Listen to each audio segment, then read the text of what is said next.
Welcome back, Fisker fam. We are excited to bring this episode to you. I am your co-host, one of your co-hosts, Andrew Bock, here along with Bill Spohn.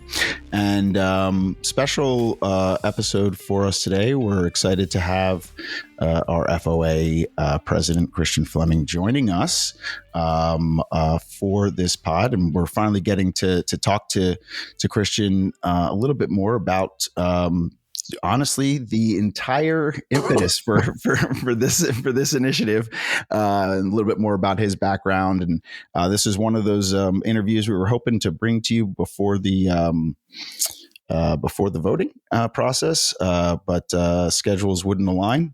So we're happy to have him with us today. Hey, Cristian. Hey, guys. Yeah, tell us your life story that led you to the point of saying, I'm going to take on this crazy initiative. How much time do you have? There's tons of editing time.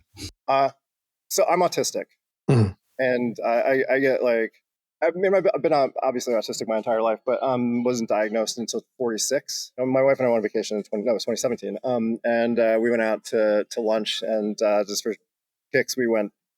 We got there's a lady who read tea leaves at this place we were at, and like we were like, oh, we were $5, and like, you know, she read our tea leaves, and we can laugh about it. And the lady on mine, she was just like, oh, everything about you is extreme. And my wife laughed at me. She's like, yeah, that's actually pretty accurate. I thought this was going to be nonsense, but like you like find the ways to kind of like just basically like push everything to some like maximum extreme, and it's just like kind of the way that I do things, but it's just sort of feels normal to her, and she's just used to like me getting into things like this. So when I said like, this is where I'm at, this is what I'm doing, she was like, this makes sense, like I totally get it.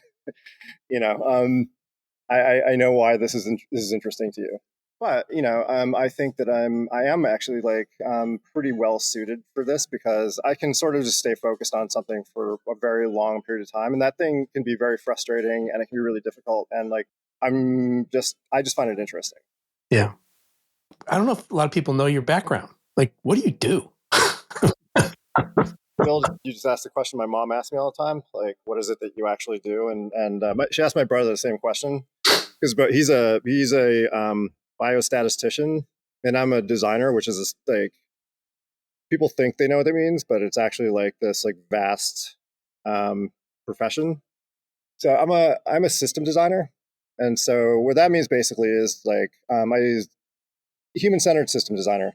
Sort of the full term is that, and what I do is I just use design methodologies to solve problems. So like that can be problems of like any size. I can help design companies. I can help design service delivery. I can help design interfaces, brands. I can help people design process flows for things they do, you know, professionally or otherwise. And so, you know, it is basically just, I like very complicated problems, and I like to try and understand the base sort of like components that, you know, that comprise them, and then how to make them work better for people.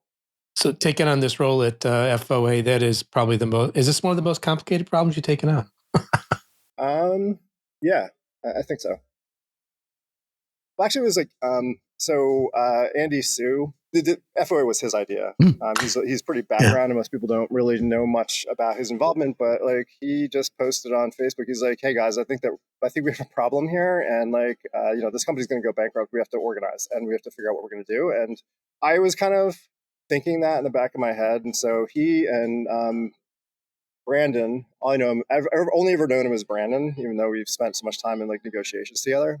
But yeah, he and Andy were on this thread, and I was just like, hey guys, if you're going to do something, I want to be in on it. Oh. And so like a couple days later, there were a few other people that got involved. We had a call, and we were just like, okay, so like we're starting this, and we're gonna do this. We're gonna like figure it out. And it was, you know, like a very like broad spectrum of society kind of in that first meeting. And then we had already had some contact with Jens Guti, who runs the Nordic Fisker group. And we had a kind of a summit with them and said, hey, why don't we, like, we can't do this separately. We have to do this together. And they were like, yeah, total agreement. All right. So like, we're going to make this one organization. There's no Europe. There's no North America. I mean, the construct of the North America versus Europe thing is really just a difficult reality of the way that laws and supply chains and all kinds of things work on different continents. And so we were never going to be able to really sync things up. And a lot of the sort of like, this is just for North America, not for Europe, was the result of just a lot of dust still settling in Europe that made it difficult to maneuver in that environment. Where it was easier in the United States because the bankruptcy was like in the U.S. and so there was a lot more certainty about what had to happen and what we could do. And our goal has always been to never see this as one or the other, but to get everything to parity so that it's one group across the ocean. Then we've got like our weird stragglers, and we've got some cars in Kenya. We've got I've got a few of them in Ukraine, some in like Eastern Europe, and they've found their ways to some very strange places with like no hope for any kind of service. Which is a challenge that we have to figure out, right? And so, some of what we're doing is about making serviceability of vehicles that are so far out of range that it doesn't make any sense to try and drive it from Ukraine to Germany or something like that to get it serviced. How much can we do for people on our own? What can we build for people that gets them at least 50, 60, 70% of the way, that a lot of that software stuff, we get that into the hands of people. And so that's been one of our challenges is like, how do we do that? And I think that look, it feels like an eternity for people because, it's your vehicle and you spend a bunch of money on it and you want it to work and you're like, well, is it ever going to? And also you're just a bunch of random people picking up the ball, trying to run something you probably rightly got no business running. Yeah, but that's part of the fun. So a lot of the stuff we've had to do is just this balancing act of this is something also I'm not really a people person. You might think that's surprising because I spent so much time talking to people. But the thing again is I am into it so long as I have a purpose and I have a reason, right? So I'll talk to people forever if I can kind of explain things to them, let them know what's going on, and kind of keep them from freaking out about stuff as much as possible. Though a lot of people still freak out, so you can only do so much, right? But I think we've done a astonishingly good job of this. And this is not just me. I want to also be 100% clear. There is an incredible group of people in our membership team run by Nicole Housing, who's really kind of taken it on herself to get people organized, to schedule people to answer inbox questions, to kind of really create an infrastructure around this. And so I want to be totally clear. I'm not shouldering this whole thing. I'm just one person. I just happen to maybe be the most obsessed person out of all of the people who are doing this. Maybe. Actually, no, that's not true. That might be Sybil. Sybil, yeah. I feel like there's a few people that could fall into that category. Oh yeah, definitely. Yeah. It's an incredibly, in my opinion, mature group of people, who are not, the people who have kind of petty bullshit and grievances and stuff don't really stay around for very long because I think that it's too complicated and you have to basically just be comfortable sitting with that complication and kind of sometimes frustration and stuff and just, and you just go well, we're having fun here. And I think that that's may sound kind of foreign to people who are on the outside of it, just owning the vehicles. But the only way we're ever going to do this is if we can make it fun and something that we want to come back to every day to just, be there with each other doing it. And so the people who have been attracted to this and stayed with it are an incredible group of people. There's some people have really in-depth technical experience that are part of the group. It blows me away. It's they could have designed the car. No, oh yeah. I mean, like the people who know the most about this car are probably not the people at American Lease. It's probably Majd. That's what we feel as well, Majd, looking through it. Guillaume, and like I mean, I'm Jose. I mean, our like all of our engineers, that people don't really see working behind the scenes, have like kind of systematically for the past year, basically just like combed over the entire vehicle. So like you could ask them all kinds of extremely complicated questions about it, and they'll be like, "Oh, here's how that works." Super interesting. What do you think? To go back to your earlier point about how it seems like we've attracted a sort of like a ragtag group, something about the car, something about the brand attracted a certain type of person to it. And I agree with that. I think that some of it just has to do with those types of people generally being more comfortable with risk and early adoption of unproven technology or unproven brands or something that they want to try and push into Oh the yeah. future. Is that your feeling as well? Is that how you see it? It's just, yeah, I mean, if we can get to where we need to be, I don't want to say, it's not open sourcing the car because that's dangerous, but like, to the degree that we can make it something where the people who own the vehicle have control over how the vehicle works, like the things you could do with it, all that stuff. This is our ultimate goal, is to make it something where we go out to the community. We say like, all right, what do you want to do this year? And they say like, I've got a proposal, right? Here's what I'd like to do. And then, we want to kind of put it out there for everybody to like absorb and vote on and say. And so like at the end of each year, we say like, all right, this year we're going to implement these things in the car, but also in the organization, right? Because I think that one of the big things that's going to keep us together is like how we approach community and how we approach giving people the feeling that they have control, and especially with the people who bought this early, is like one of the things that really like kind of like pulled me in about this was like just this kind of stranded feeling of having no control, and like just calling like Fisker's like service line over and over again to get some help for something, and basically getting like this like the most bananas responses ever. It was like talking to space aliens trying to do customer service, and like it was maddening. Like I had a like before the bankruptcy, I had a kind of a recurring problem with a wheel speed sensor that would just like go out on me. And the problem with the wheel speed sensor is once that goes out, it basically like disables disables all the regen. It also disables the back drive motor. It like basically like handicaps the car, makes it a two-wheel drive car. And I had the issue too of the like just sudden loss of power on the highway. So like I'd be driving 70 miles an hour, and then suddenly the car would just be like, I'm not doing this anymore, and like it just go into neutral. And so like I was frantically kind of like just harassing Fisker, the Fisker customer service, in like April, as they're like laying off techs. I'm like, my God, I'm not going to get this fixed. And like my shout out to Dom Tomatimo, who was my tech, like made it happen like just under the wire, like literally like a week before they went bankrupt, and fixed it. And I was just like, that feeling was like, that was a bad feeling, because I was just like, I don't know how to fix it. I don't know anything about this car. Like I don't like have any idea what to do here. Maybe I'm fucked, right? And so I wanted to like have some kind of a sense of control, and I felt like the way to do that was to like find other people who were in the same boat and see what we could do, because then at least like I'm not like alone in my like misery.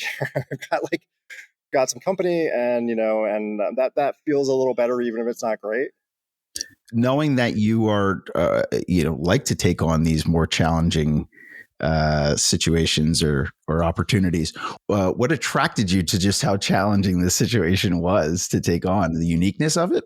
It just seemed cool, which I think maybe is maybe like the opposite kind of sensibility to what most people had last year around like March. I think a lot of people had like that like nervous energy in the pit of their stomachs about like, oh, this is fucked, and like and I don't know what to do, and I was like, wow, we could like we could wind up owning a car company, and I was like, well, that's really interesting. I think nobody's ever done that. Like it's a like, so there's such an opportunity to do something with these cars, which are like never happened before. And so, what can we do with it? And just kind of naively just thinking like, all right, so what's the first step? Oh, well, we're probably gonna have to go to court. Okay, let's get a lawyer first thing, and then like we'll go from there. And I get like just go down rabbit holes. And this is the other thing about my wife. She's like, once you're down one, I can't pull you out of it. Like I have to figure out just how to support it and to make sure that it's not something that's going to get you killed or something. I found a lot of other people who were also just down that same rabbit hole, and like I feel like the thing that's like so interesting about like this car is it attracted a bunch of like very like obsessive tweakers, and I don't know why that is.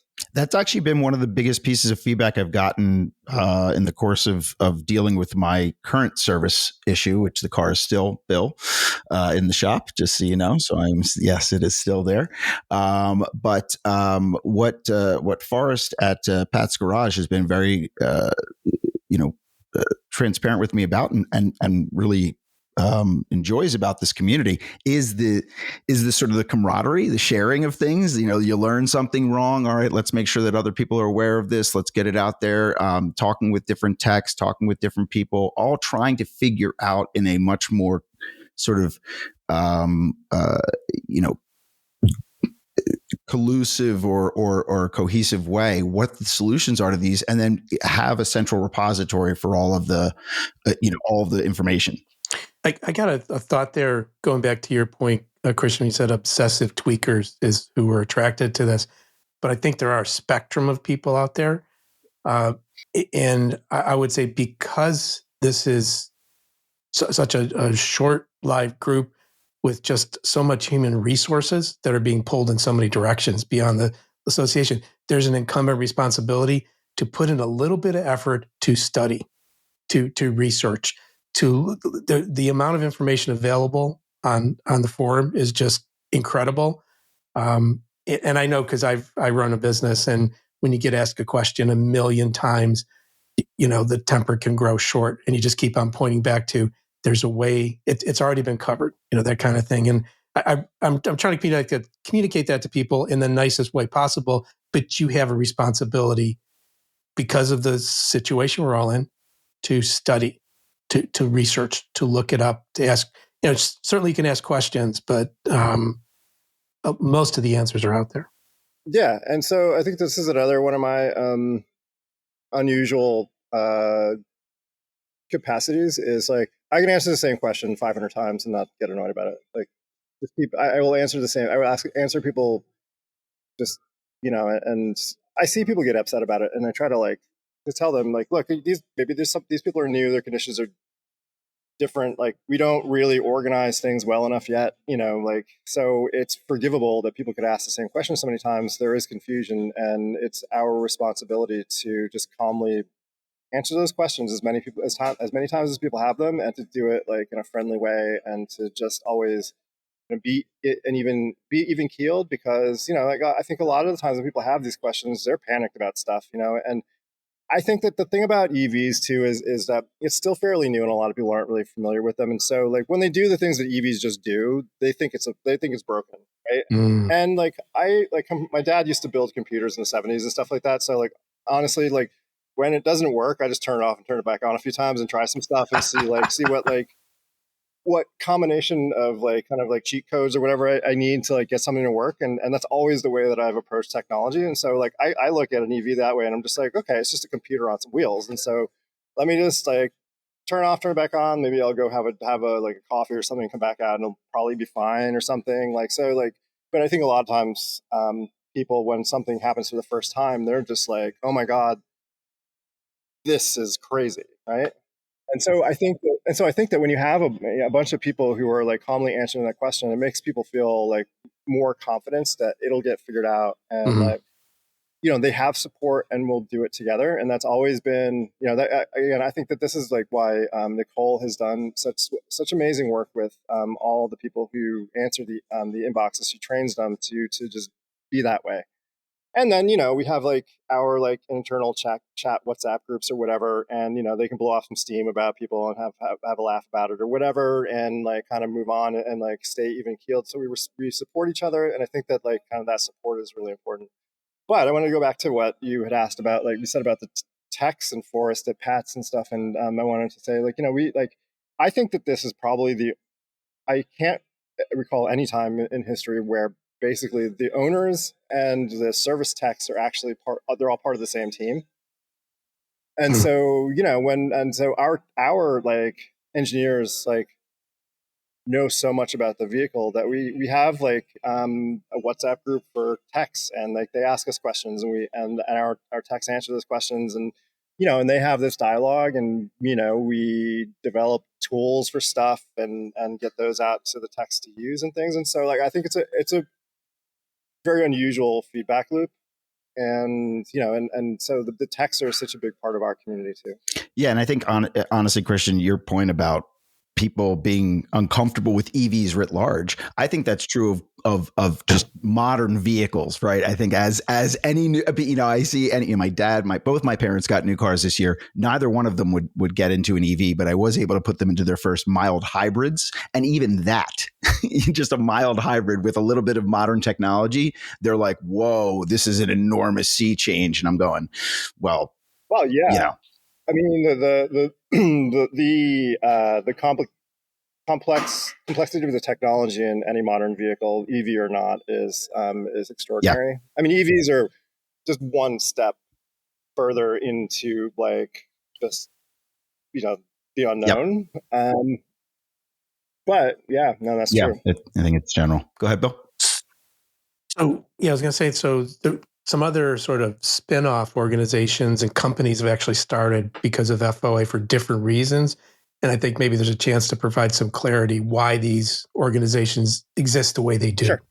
FOA is a 501c7 nonprofit, which means that it has some very strict rules around a lot of things. And so a corporation has more flexibility to do stuff. So, and also just to kind of like keep the food and the dishes in their like own separate spaces or whatever, because it could get more messy. And so we formed Tsunami to focus just on hardware and parts, and getting access to parts and making those parts available, and dealing with supply chain. Undercurrent was started a few months later to deal with like software stuff. And so that keeps these things in their own silos, and it keeps the nonprofit focused on being a nonprofit and just a nonprofit. It's not interested in like all of these other technical things. The other thing it does is it insulates the nonprofit from liability. It makes most of the kind of deals that are signed for things and stuff are done with the two corporate entities, so that if there is any sort of a lawsuit or anything that comes up, those will be the things that absorb that lawsuit. That the nonprofit needs to be protected from those things. We also like the way that nonprofits have to deal with money is also very strictly monitored, and regulated. So we can't. We're just trying to make sure we don't run afoul of anything doing this, because we've got limited budgets and sure. Limited people's time. So we need to do everything in our power to make sure that we don't wind up. I mean, I'm saying this as I think about the bill for our bankruptcy lawyers, but yeah, I mean, we would like to. We want to structure this in a way that is like least likely to cause operational or financial pain for anybody involved. I think there's also a chance for you to provide some clarity in terms of Fisker Finance or Chase and the involvement and the attorney and all that there. Like that's something totally separate from FOA. It's an issue being tracked, but it's not being managed. Yeah. My mission from the beginning was I want people to get whatever they want to get out of this experience. If getting out of it is what they want, I want to help them do that. If staying in it is what they want, I want to help them do that. That's me personally. But when we started the organization, like I would say, like the first meeting we had, we said we decided that like all the FOA is meant to do under its mission is to make sure that our vehicles remain operable and serviceable. And that doesn't involve going after lenders and things like that. So so we have one of the people on our internal team, Paul Presberger, took the lead on this and really kind of went to ground to find lawyers and stuff to handle that. And once we found what we thought was a good legal representation, we opened the door and walked away and said, like, if you want to go through it, that's on you. But like from this point forward, this is not something that we are in charge of. And so, Right. I mean, I think that's we did a pretty good job of establishing that that wall between those things, I think. Yeah. And to their credit, I feel like Coggins Berman has been a dog with a bone about it, and they have got. I mean, the I think there's a kind of an important thing to a distinction to make about what Coggins Berman is doing with arbitrations and the letters people have been getting from Chase, because they're not the same thing. Chase is sending letters because they know that they're on the hook for this, and they're trying to basically frame it in a way that's more favorable to them before arbitrations, because they're probably going to lose. My opinion, based on what I'm looking at, and so the letters that the offers that Chase and Rivian are putting out there are like them basically admitting, like, we're not going to win this, and we're really hoping that we can kind of like soften the landing, which is fine, whatever, and I think people have the opportunity to kind of like take that offer, if it's good for them, or to stick with it. And my feeling is, if people stick with it, as long as they understand realistically what they're going to get, there's a good chance that they will get that. And I think so. It's all complicated, right? The thing is, okay, I believe the holder rule only allows for the return of up to however much you borrowed, right? And so I think that that's something people really should know, is that if they owe less than they were offered, they're never going to get an offer that's higher than the one they've got. Chase is not interested in buying your car back from you, like, and giving you back the money that you spent in cash on it. And honestly, if I was Chase, I wouldn't be interested in that either, and I wouldn't do it. So I think that the people who like really should kind of stick with it and keep going are the ones who have like financed a whole car, or they have like more than they were offered. Still, like, they're on the hook for that.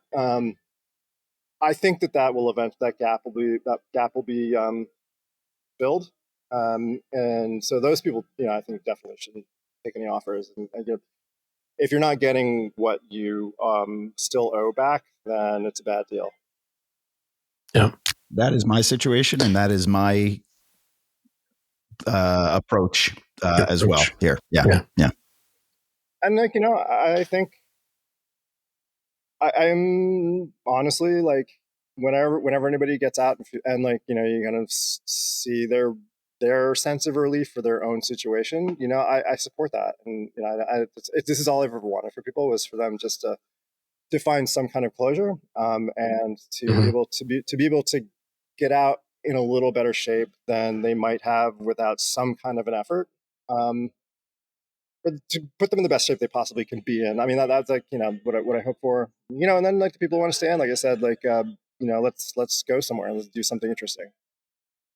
FOA is an international organization. How does that work? How does that work? Well, can you technically, how does that work, or like just there are people, I know there's people in the town halls that are representing Europe, and that it's sort of like, how does the international aspect feed in? Because there's also parts in Europe, things like that. I mean, we try to think of it as one thing. We help each other on both sides of the pond, and like we think of it as like one entity that needs to operate cohesively across all of its geographies. Yeah, there's so much common ground there that you need to do exactly. And also just, so, I mean, one of our lead engineers, Summer, is Swedish. Our secretary is from Denmark. We like really wanted to make sure that, it is really an international effort and that everybody's involved. I think technically the way it works, it's a US nonprofit, and I don't understand how like business law works or like nonprofit law works. So I can't really get into the details of that, but Yeah. From a collaboration perspective and from like a perspective of just kind of making sure that like no area gets left behind, no country, like no people. We have to be communicating because there could be no. There are only like 7 or 8 thousand of these things like on the road aside from American Lease, and obviously we're a small group, and if I think you use the old as Benjamin Franklin said, like if we don't hang together, we'll surely hang separately. And I think that that's very true here. And so, like the only way this is ever going to work is if like we are like one organization that basically just figures it all out together. Got it. How about the aspect of vehicle software updates? Who controls that? What's going on there? So presently, this has been a bit of a complication. This is another like kind of like multi-part thing, but so the liquidating trustee who was appointed by the Unsecured Creditors Committee, of which I was a part, is tasked by the NHTSA, which is the U.S. Governing body for regulation of vehicles. The trustee was tasked with completing recalls, which is an absolutely gargantuan task. It's gargantuan for an automaker. It's a bigger task for an entity that has no experience of the auto industry, and then layer on a bankrupt automaker. And so the liquidating trustee, like all the respect to them, like they didn't really have an interest in administering recalls, and I can't blame them. It's not what they do, right? Their job is to try and recover money to get to unsecured creditors, of which all of us owners who purchased originally are one, but like we should sort of just go back to like making sure people understand you're not going to get any money, because like there are people there are people who like are waiting on like about, I want to say like $800 or $900 million in front of us, and so we're not like but one of the things that the liquidating trustee is required to do by law, because of the way this is structured, was to ensure that these recalls were completed and also to ensure that they were paid for, which is another whole other aspect of this that we're still like trying to nail down. But I'm being very long-winded here to try and explain like every detail I can. But when the liquidating trustee found out when they took possession of the Fisker cloud that Fisker had not been paying any product liability insurance on it, and they shut the operation down right away because they're just like, we don't want to spend $500,000 on your product liability insurance. So for the moment, we're not going to do anything. And American Lease needs that cloud too, as a sort of TLDR about the way the car is structured. For some reason, they hard coded the address of the cloud into the car, so that everything has to be on one cloud, which is a thing we're like in the process of trying to understand if there's a way to unwind. We actually are making progress on that, but not enough so that I'm ready to talk at length about it. Mm-hmm. But American Lease wanted to get their vehicles on the road, and so for them it was kind of an unacceptable situation to just be stuck in limbo, because for them it's a business, and they're losing money as long as those cars are just sitting there doing nothing. And so they took initiative to go to the trustee and to say like, well, what can we do to get access to this cloud early? Because the original agreement was that the cloud would be turned over to American Lease and FOA in January, but this was October, and so they made a deal with the trustee to gain access to that cloud, and the trustee, like, shrewdly negotiated that American Lease could just handle the recalls so that the trustee doesn't have to. And so American Lease is in charge of this with Indigo, which is their technical partner, who is currently the cloud administrator. And originally we tried to work with them and to give them some systems that could make things smoother so people had more information. And it was a difficult fit for reasons I'm not going to speculate on in this conversation. But it eventually what happened was that kind of broke down, and they just kind of took their ball and went home and started doing stuff on their own. And that was when we were just like, they're rogue, we can't stop them from doing anything. We were trying to do these scheduled updates, which we were hoping would work, but that caused its own kind of set of problems with people kind of like who couldn't keep their hands off their cars while it was updating. People would open their cars up and it would like stop the update in the middle of something and break their car. Like there was a bunch of that stuff. And so they kind of changed the configuration of how they did the updates to, I think this is actually something that people should know, because there's a lot of speculation around this. There's 2.2, and then suddenly there was 2.2.1, 2.2.2. The reason they did that was that the full 2.2 is a massive download, and the battery. Another weird like nugget of information. The cars, when they were shipped over from Austria, they for some reason put the batteries in the key fobs and left them on the front seat, which kept the car awake the entire like 2 or 3 week trip, and just wrecked the 12 volt batteries. And so the original 12 volts like are really fragile, and so when they start pushing these big updates, like the 12 volts they would just die like all the time, right? And again, like the same thing as if you're opening your car while the thing is updating. If the 12 volt dies in the middle of a module or something like that, it's got half the code, and then the car's like, I don't know how to read this. Like, what is this? It's like not going to work, right? And so there's a lot of that. And so what they did was they broke it down into kind of the bare bones modules needed to address the recalls. And I think that's a fine strategy. It would have been nice had they told people about that. We had to do a lot of like chasing them around to figure out what that was. And ultimately, they didn't even really tell us. Again, we have fantastic engineers who can figure this out. And so like we can tell what's happening, what's not happening. And so 2.2.2 is a partial that contains only the absolute bare bones necessary modules to address the recall. What's the problem with that? And you have like a sort of now a bifurcated population, some that have like everything, some that have part of things. And, there was no clear plan from, I'm starting to get into like why we're like in a position we're in right now, but there was no like clear plan as far as we could tell for getting people to a completed 2.2, which was our like red line. We said like, no, everybody has to have the same thing. You can't give some people the whole thing and then the rest of the people get like part of it. And like, well, what can we do? Well, fuck off. Right.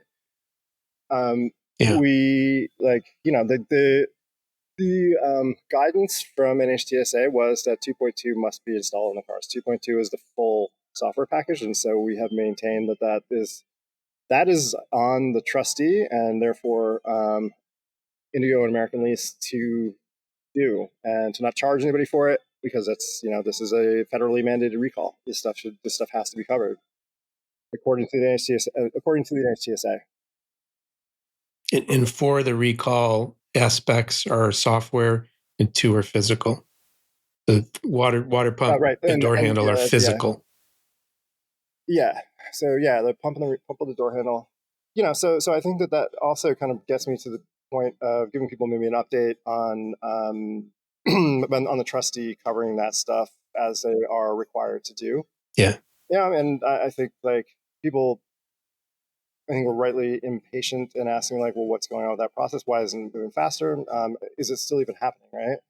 And the answer I can give is definitively, yeah. I mean, we expect them to cover the whole thing. When this all started, what happened was we got offered, I want to say it was like $350,000 to give to everybody to cover everything, and we were like, how's that going to work? because this is like $2 million worth of work. And that kind of kicked off a now ongoing, basically 4-month conversation at this point with the trustee and with American Lease to just say, look, like, nothing against you guys, but this is the rules. This is the law. It doesn't matter that you don't want to pay it. I would also love to spend my money on something else, right?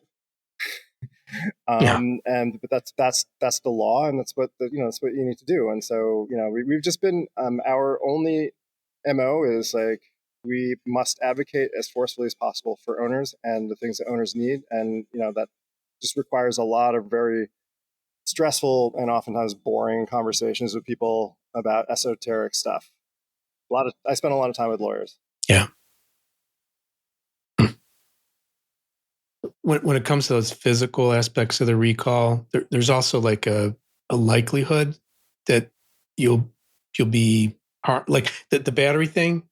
I've heard said it's going to happen. It's just a question of when. Yeah, you need to replace your original battery. That was the guidance that we started landing on with people when they would ask about the recalls, and they were like, had some uncertainty or trepidation about signing up and stuff. We just told them, look, replace your 12 volt. Just do it, because you're gonna have to do it anyway. Right. And we have like it's almost guaranteed that your original 12 volt is garbage. Right. So, but the water pumps and the door handles, what's sort of the likelihood of those failing? Any feeling for that? Water pump, most of the time the failures are going to happen in extreme climates. So like extreme heat, extreme cold, things that really kind of tax your HVAC. The cabin HVAC. And if you're in more temperate, sometimes water pumps will fail in more temperate regions, but you're in a lot less danger of it. Norway, if you talk to Jens about like the frequency of failures up there, it's off the charts. Like everybody's car is like crapped out at some point because of the pump. And the water pumps are available through Tsunami, and just recently, Tsunami, and they will also be available through Tidal Wave, which is the We talk about Tidal Wave too, because Tidal Wave is Tsunami's cheekily named sister company in Europe that also handles those things. So they have established relationships with the company that makes the water pumps. They have bought a supply of them. In the States, we have a supply of them because of the bankruptcy and because of the recall, and they were required to be performed. So we have pallets full of those in the States. I mean, Europe has been a bit more complicated because there is no recall there. And so there's no obligation to do anything. And so the thing we had to do originally was, before this winter, I'm not sure if we actually did it this way, but like we had a plan to ship a certain number of pumps from the States and the warehouses where they are in California over to Europe. So they had like at least a starter. This is again also why like the cross ocean partnership is so important, because we can share physical resources, we can share information, we can share everything. So the plan was originally to ship some over there so that they had a supply, and then they were working on procuring a larger supply of them from the manufacturer. I don't know if we wound up doing that way ultimately, but it was actually like a pretty difficult winter in Northern Europe. So it was having that supply to basically do emergency pump replacements there was critical to just these cars continuing to run. And so that's the pump. Yeah. I'm sure I'm forgetting a lot of things. I mean, there's too many things for like one brain to remember. You're doing great. Yeah, you're doing a great job. While we're on the parts though, Cristian, do you have any updates on like what restarting production on like things like the air vents and things that are out of stock that people have been trying to replace, or any of those types of things? So a lot of that stuff is so there are three sources for parts of different sorts. So there's Fisker Austria, which when Fisker kicked the bucket, they had three warehouses full of parts for building cars that they never used. And so what Fisker Austria is doing is, instead of throwing those things away, they're making a business of selling them, which could be okay. It really depends on like their interest in fairness in pricing. We're worried about the price gouging, and I hope that doesn't happen. But it remains to be seen because they're still getting things set up there, and they're kind of like a skeleton operation, and they're very slow. And so we're trying to negotiate some kind of a relationship with them. We'll see where that goes. It's not completed yet, so I'll. It's long past due for them to make that stuff available, I think. Because honestly, if you want to buy it, like, do you want money? We'll give it to you. So there's that. Not everything was there though. There were a lot of parts that were more sort of just like on demand that they were creating.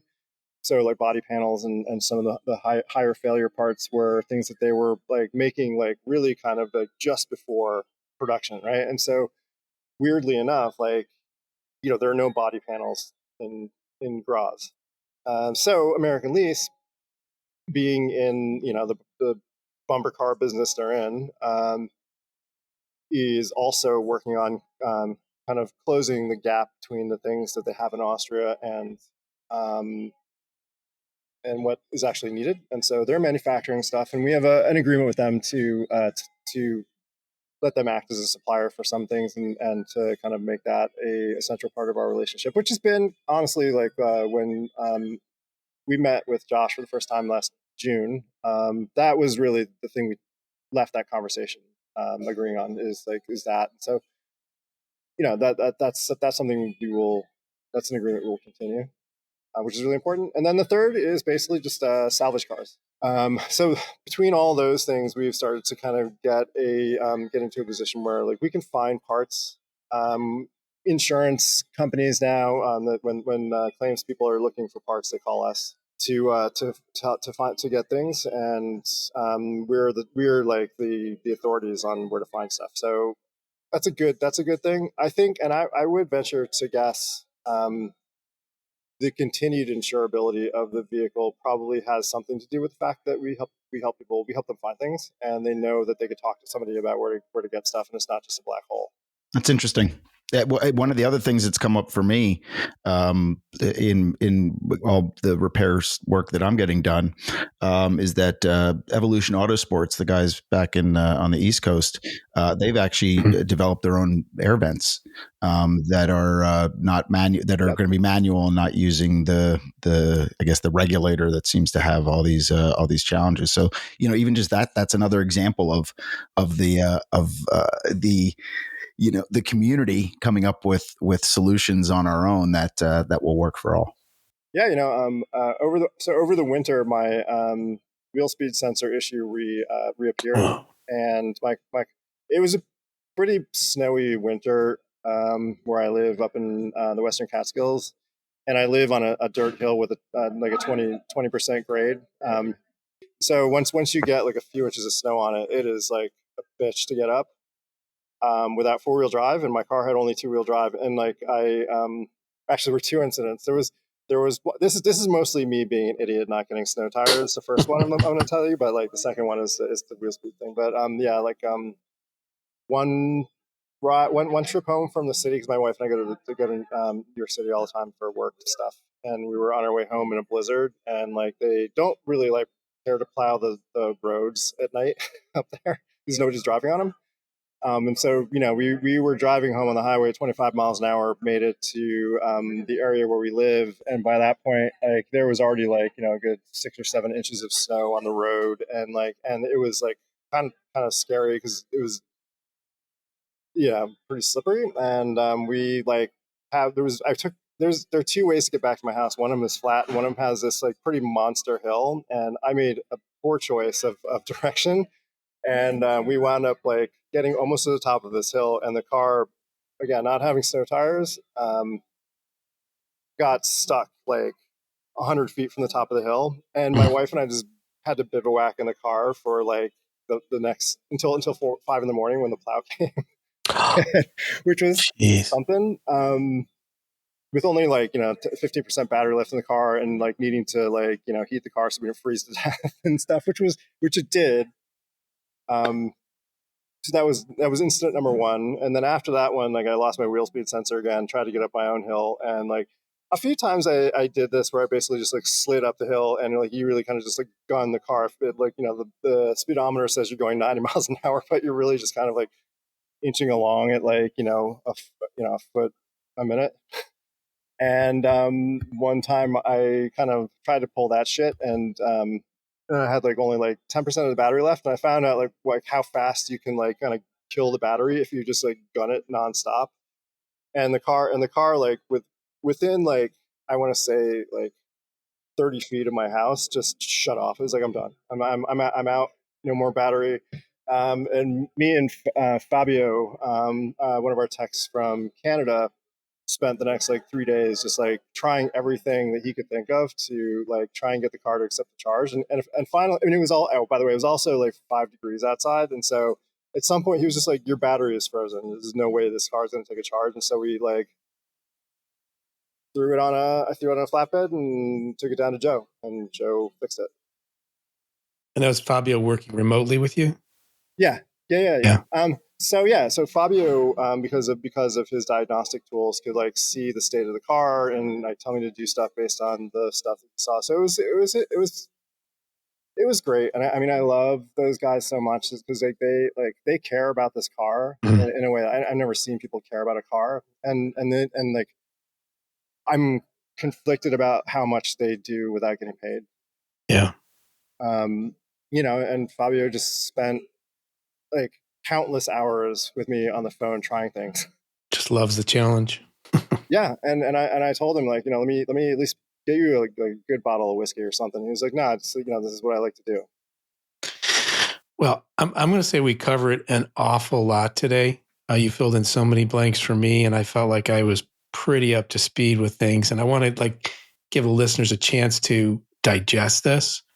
So we should have you back. We should have some other people from the team. Maybe when the software is nearing completion, that would be a great thing to have somebody. Oh yeah. Talk about that. Yeah. We'd love to talk about like roadmaps and like the things that are starting to come into focus that we didn't know 4 months ago when 4 or 5 months ago, 6 months, 7 months ago, shit.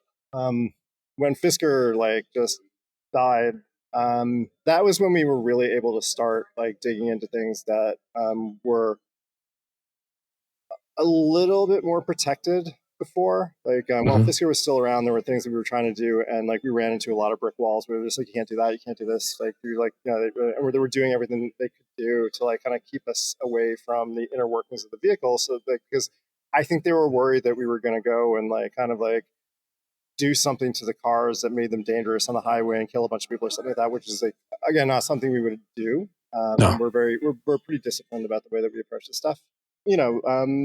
We've learned, in 100 years of knowledge in the last like 7 months, which have like basically changed our perspectives on things. And I think that like a lot of our original plans had to get thrown out the window because like things we thought were going to work, we realized were not going to work technically or otherwise, and had to kind of reshuffle and rethink. And so like I think that sometimes what looks like inactivity on the surface to people, I mean, there is like an extraordinary amount of work going on in the background to figure out like how to solve for a lot of problems. Again, we run an EV company now, and we gotta like, we're not people who run EV companies, and so we've had to learn everything. There's a phrase I use around my company, like sometimes you, like at a leadership level, you can't explain everything because things are so dynamic and sometimes transient. And my phrase is, it's nothing until it's something. Right, and then you have to like, after public consumption, you have to turn an I don't know into a here's what I'm working on, right? And so, right. I think we've got to be comfortable with like not knowing what's going to happen, and I think a lot of people are not comfortable with that. And so the balancing act from a messaging perspective is to keep people like comfortable enough that they trust us and what we're working on, even if they don't know if it's going to work, right? Right. because what they have to know is like there is a group of people that is very dedicated to figuring out how to make it work, and there's nothing that's impossible. You just got to figure out the way to do it. So speaking of that, I want to sort of ask one final question on this front.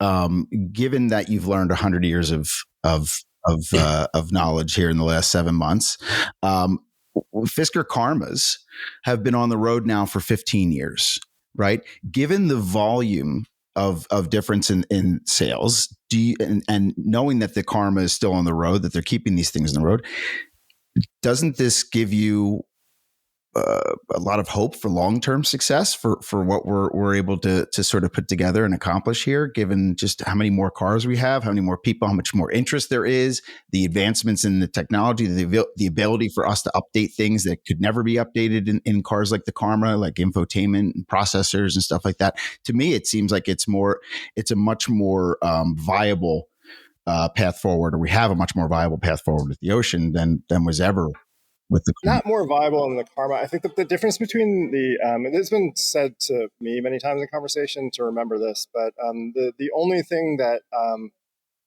there are four things that five things, six actually, never mind.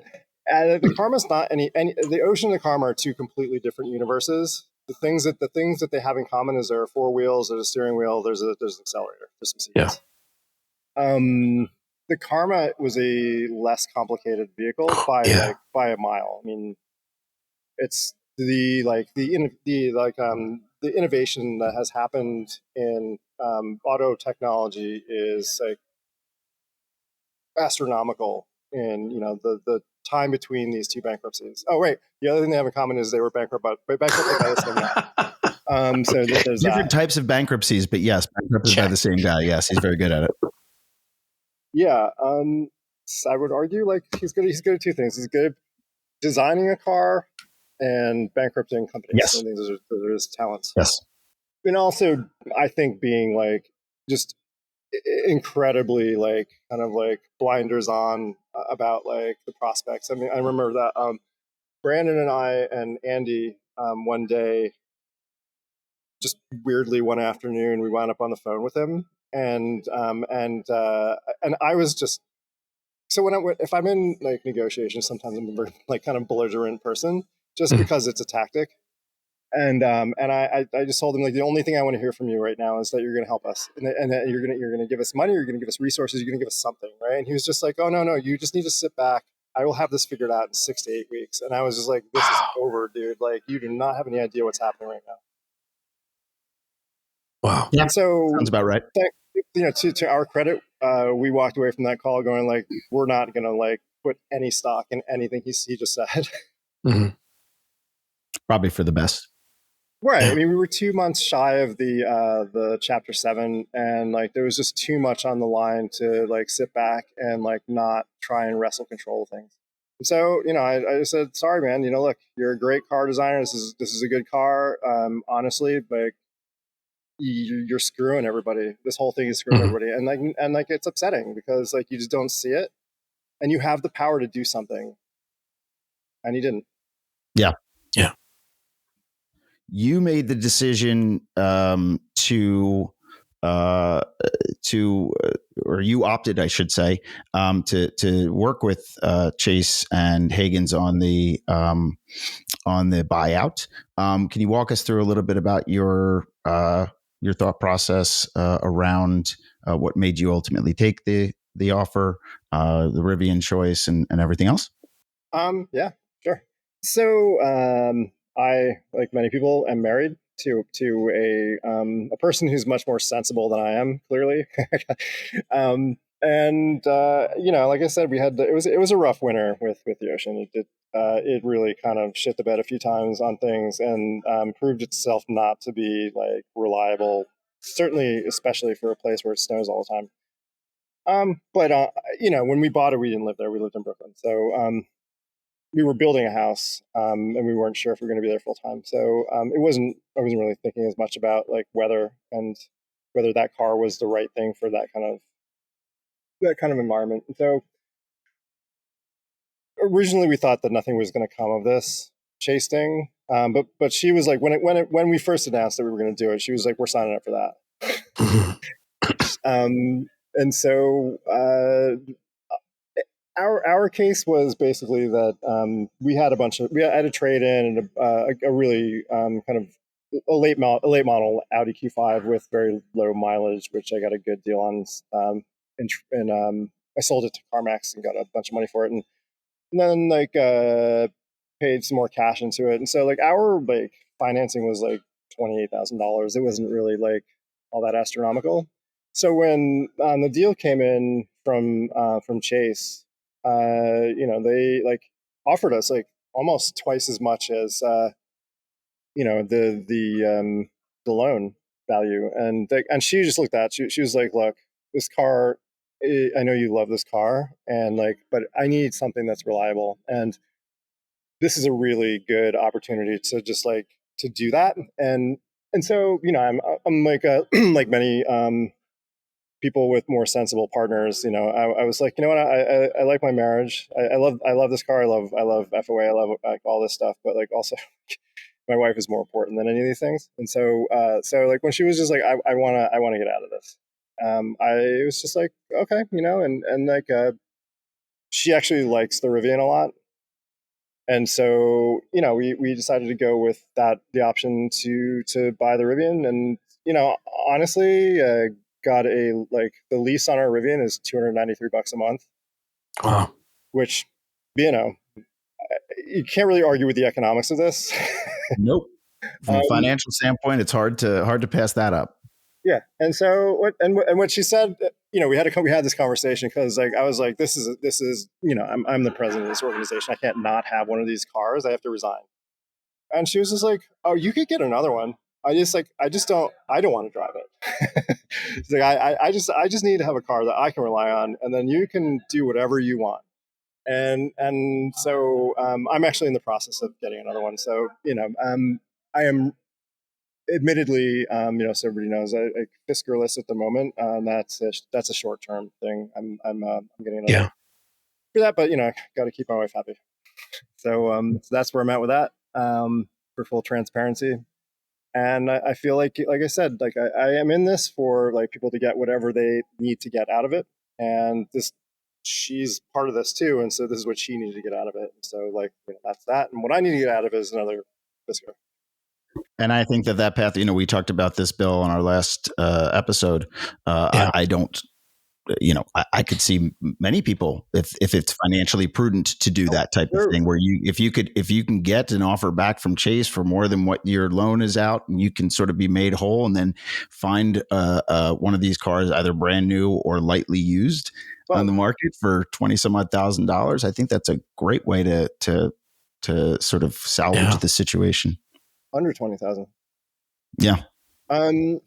There are a number of people who have registered vehicles who were people who registered them previously, who said they took the deal and then just went right back out and bought one.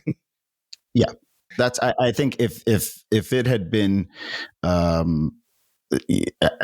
more financially prudent offer for me out of the gate, that might have been the path I would have taken here, despite the fact that mine is signed by Henrik.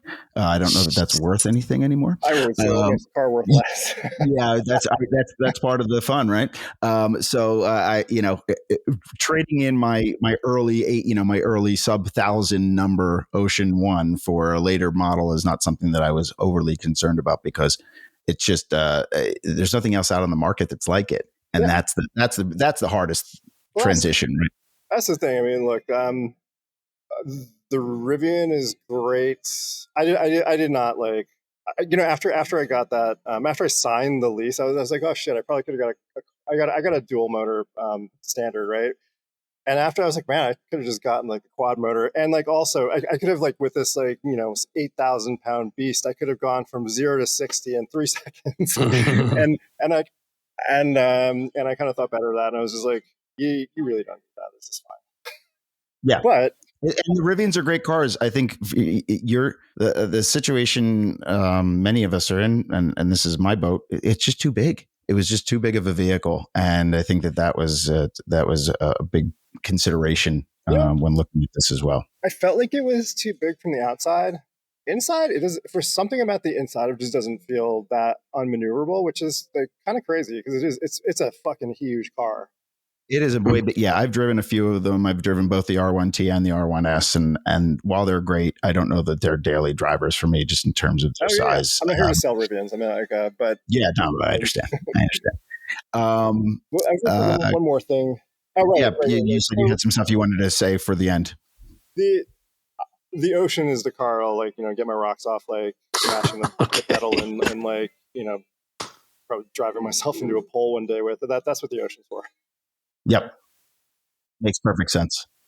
So as we're wrapping up here, what would you say is sort of your parting message for where we stand today, knowing that we've got the amazing work that Madge did on the Ocean Link Pro and that coming out here in a couple of weeks, and I think everyone, if you are registered in the FOA community, you should have gotten your email about that. So take a look in your email inboxes for the instructions on signing up for the app. But like as we look at the roadmap, as you look at sort of what we have coming, what's how do you feel? What's most exciting for you?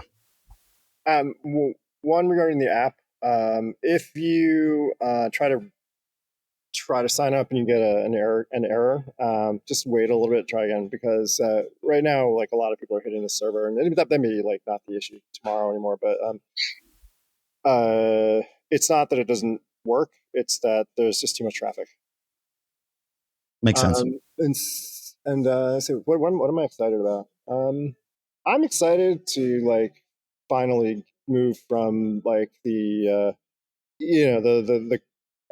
I think that the all the uncertainty of this kind of big bang that we experienced when Chapter 7, when Chapter 7, like we like are in this new territory trying to figure out how to work with like a leasing company in New York, about like how do we run a car company together.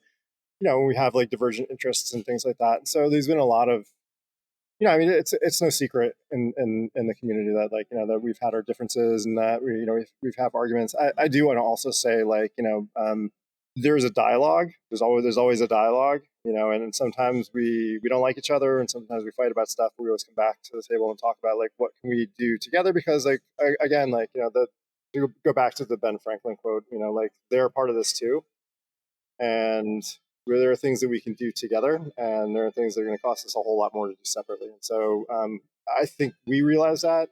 Josh from American Lease realizes that. And so despite our kind of divergent objectives, like that still remains something we have to consider, and I feel that they have. I think that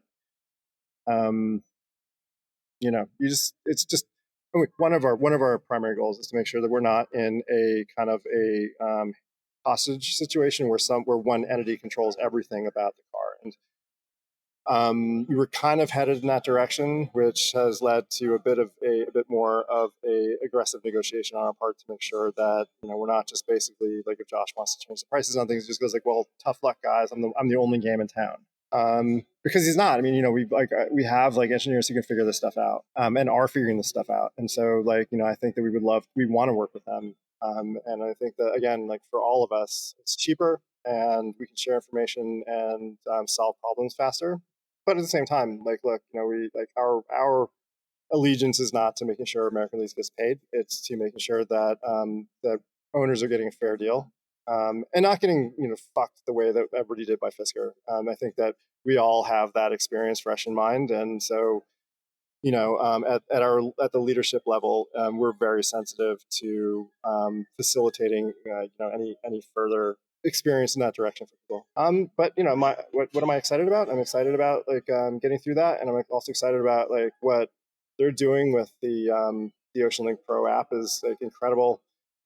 The My Fisker app, which is kind of like this, and the Ocean Link app is like is the app that Fisker probably should have made at some point and just never got around to. And so, there's a lot of like really exciting stuff there as far as like control of things in the vehicle that you didn't have control before, cabin preconditioning and phone is key and all that stuff that, these are the gaps we can make up. We can't yet fix things like finishing ADAS Though honestly, we are talking to Magna about the likelihood of working with them on some stuff. So, Pretty interesting. like there are some pleasant surprises in the future. I'm sure there's some unpleasant ones too, but like there, we are gonna be able to progress this. Everybody's not just stuck in time with something that will never get better. And again, like it's all about the community. I think that like part of the thing that makes this what it is, and I think also the reason why some people like I think we've had people that have wrecked their oceans and got another one the next week, and they're just like, I just wanted to get back in, right? Wow. Because like it's like where can you get this kind of drama in a car company, right? and you get a front seat to it, and you get to kind of really like see it all happen in real time, and just be a part of something that I think like if we can be successful, this is a it's a landmark moment in car ownership. And it's also an incredible platform for advocacy. With what happened to all of us is a canary in the coal mine for other people in these situations when their company goes bankrupt. Like what happens to software as a service in a car? Like what happens to like what happens? What happens? Yeah, this is my main concern when it comes to regulation is software as a service in a car, and like how dangerous it is to basically have to pay somebody this stuff, and if they go away, then what happens, right? Yeah. And there's no regulation around it. Like all you've got is just, well, sorry, you're screwed, which to me is not satisfying. I feel like the problem with making cars so cloud dependent or subscription dependent is that you just create this kind of situation where there has to be some kind of regulation about what happens after that goes away or after the company goes away, because like what we're dealing with, there should be some kind of a regulated path for what happens in this Yes. situation, and there isn't one. We're making it up, and so like part of what we want to do is develop a policy arm that goes and advocates for better regulations, more consumer friendly regulations. Friendly is not the right word. Like consumer protections around these things that can make this kind of situation less uncertain. And then there's some kind of a roadmap, and you're not just basically like in the dark trying to figure out something and kind of like waking up every morning as we did like for like the beginning of this, like kind of coming to the cold realization that like we were really alone, and nobody else was going to do anything for us, and there were going to be a lot of people like in certain private equity companies I won't mention the name of, who like are actively kind of working against you to try and stop you.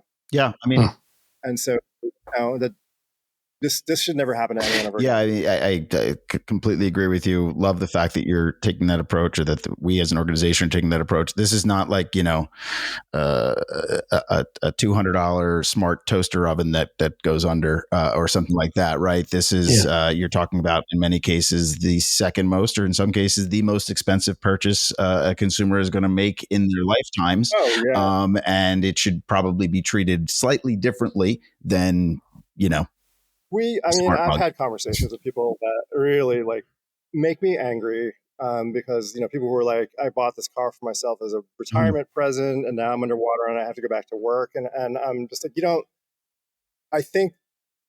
I don't know, like I feel like I wish I could just forward those things to Henrik and be like, come on, dude, like think you kind of sold this thing as something that was like so thoughtful and like considerate of the environment and people, and ultimately like it just kind of seems like bullshit.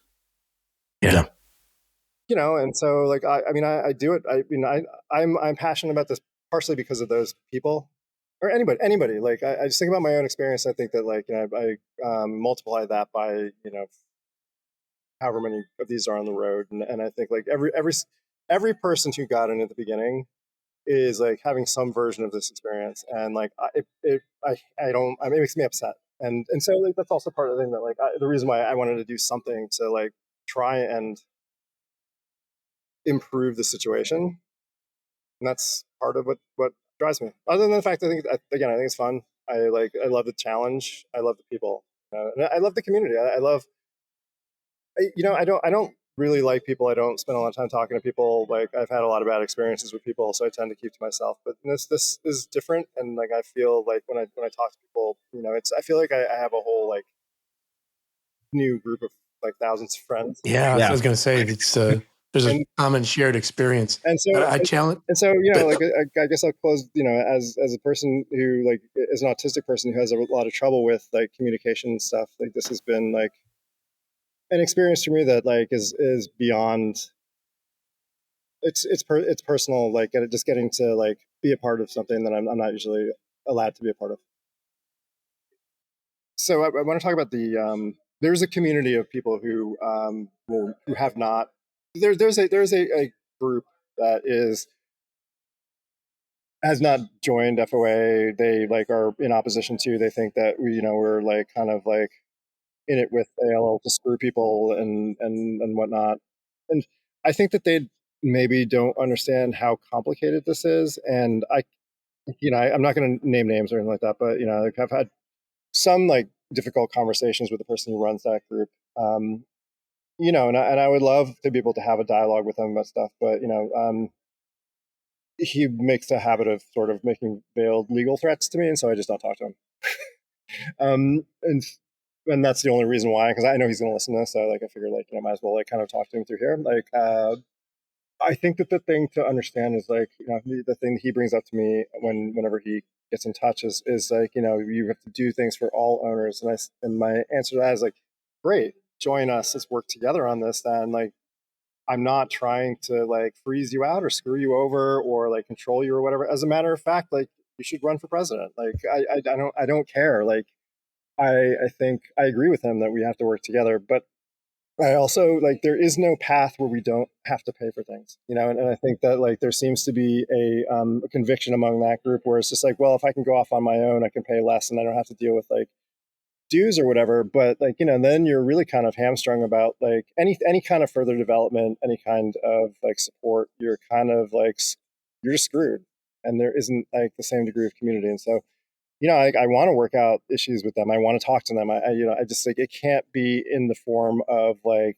sending me screenshots of internal conversations and things like that like he has no business being in possession of, to like then also threaten me in like, these subtle ways and stuff. Like, honestly, I'm not like, I'm not some kind of a union leader or something like that. I was trying to, one of the things I wanted to like kind of like tell the stories about like the struggles I've had with the cars is that I'm just a normal person who owns this car. I'm trying to make this work just like everybody else. Like, and like, I don't want to have legal fights with people who don't understand the whole story. I'd rather have conversations with them.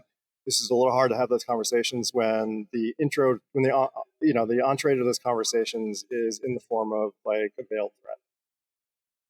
Yeah, awesome. Well, Cristian, thank you so much for joining us on this. Super informative, really great conversation. Something tremendous. I'm sure the entire community will find a lot of value in, and we look forward to continuing this with you and other members of the FOA leadership. And we've got a lot of fun stuff coming out, so that's great.